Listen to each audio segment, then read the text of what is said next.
আসছে, micro credit দিয়েছে, এটা একটা নোবেল জিনিস।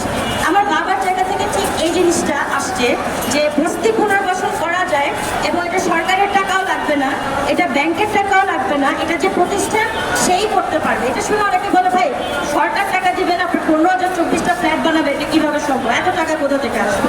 এটাই ছিল পাইলট প্রজেক্ট ফিল্ম, যেটা কিনা গভর্নমেন্ট পরে আমাদেরকে দিয়েছে। কিন্তু যখন দেখতেছে ভাই বস্তিটা পুনর্বাসন হয়ে যেতেছে, তখন বিএনপি ভয়ে পড়ে গেল, আওয়ামী লীগ আসলো, আরে ভাই বস্তি পুনর্বাসন হলে আমাদের কী হবে?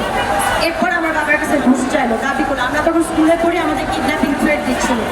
চলতে 2010 সালে একসময় আমাদেরকে দেশ ছাড়া করলো এক কাপড়ে। আমাকে তো একটা কাপড়ও নিতে দেয় 2010 সাল।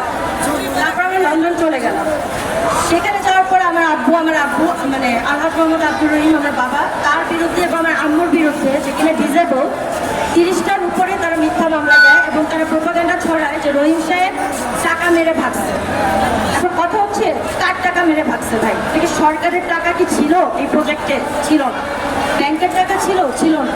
নিজের টাকাতে সে ইট, রড, বালু, সিমেন্ট 2000টা পরিবারকে উঠেছে, আরও কাজ করছিল নিজের টাকায়। কীভাবে? কারণ আমার দাদার অনেক অ্যাসেট ছিল। সেখান থেকে আমাদেরকে থাকতে দিল না, বের করে দিল। তার পরবর্তী স্টেপ থেকে আমরা আন্দোলন সংগ্রাম করে আসছি।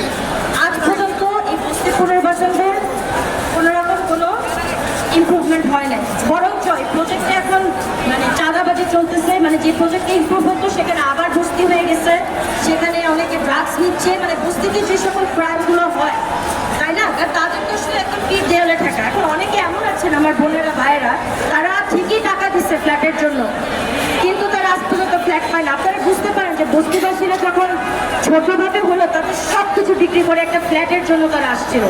এখন তারা নিঃস্ব, তো তারা যাবেটা কোথায়? তাই তাদের পাশে আমরা দাঁড়িয়েছি। আমাদের প্রকল্পটা খুব সিম্পল একটা বিষয়। আমাদেরকে যে হাসিনা সরকার থাকলে যেভাবে বের করলো অবৈধভাবে, আমরা চাই হাসিনা যে চুক্তিটা বাতিল করছে। চুক্তিটা ছিল যে আপনি গভর্নমেন্ট আর আমার বাবার প্রতিষ্ঠান আলহাজ মোহাম্মদ আব্দুর রহিমের প্রতিষ্ঠান, ল্যান্ড মিনিস্টার হচ্ছে পার্টনার, আমাদের প্রতিষ্ঠান এনএসপিডিএল হচ্ছে পার্টনার। আমরা দুজন পার্টনার মিলে এই প্রকল্পটা করব। আমাদের মধ্যে আমরা চুক্তিবদ্ধ হলাম, কিন্তু কারোর এই চুক্তিপত্রে কোথাও লেখা নাই যে কোনো রকম বিরোধ হলে আপনি চুক্তি বাতিল করে দেবেন। নো, বরঞ্চ ওখানে ছিল যে সরকার এবং এনএসপিডিএল-এর মধ্যে কোনো রকম বিরোধ দেখা দিলে সেটা সালিসি বোর্ডের মাধ্যমে সেটা সলভ হবে। তো সেটা না করে হাসিনার আমলে একবারে অবৈধভাবে চুক্তি বাতিল করে দেয়। আমরা আদালতে রিট করছি। রিটে আমাদের পক্ষে বলা হচ্ছে যে এই চুক্তি বাতিলটা কেন অবৈধ ঘোষণা হবে না, তার কারণ দর্শাতে বলা হচ্ছে গভর্নমেন্টকে। আর আপনারা জানেন যত উপরে আদালতের রায় হোক না, তারা তো জাস্ট দেখায় দিয়ে তারা চলে। আদালত তো আসলে আদালত। যদিও আমি নিজেও একজন advocate, I am very sorry to say, আমাদের judiciary is not up to the mark. তারাও বিক্রি হয়ে গেছে। কিন্তু আজকের দিন কেন 1 বছর প্লাস হয়ে যাওয়ার পরও আমাদের সরকার তো অবশ্যই ডক্টর ইউনূসের ইন্টারিম গভর্নমেন্ট অবশ্যই চায় দেশের ডেভেলপমেন্ট হোক, কিন্তু এই বস্তিটা যদি ডেভেলপ হতে পারে, আপনি চিন্তা করেন পুরো বাংলাদেশে যদি একটা বস্তিও না থাকে, আমাদের দেশটা কোন দিকে যাবে? আপনারা বুঝতেছেন?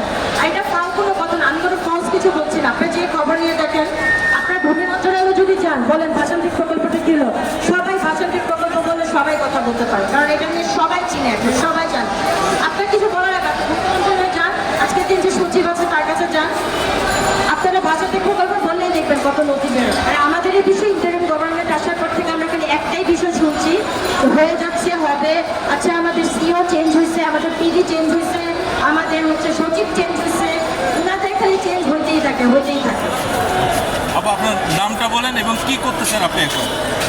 আমি অ্যাডভোকেট মুর্তাজারা ঐশী, আমি ঢাকা জজ কোর্টে আছি, প্র্যাকটিস করছি। তার পাশাপাশি আমি একজন স্টুডেন্ট, আমি নর্থ সাউথ ইউনিভার্সিটি থেকে ল'র উপর মাস্টার্স করছি, LLM করছি।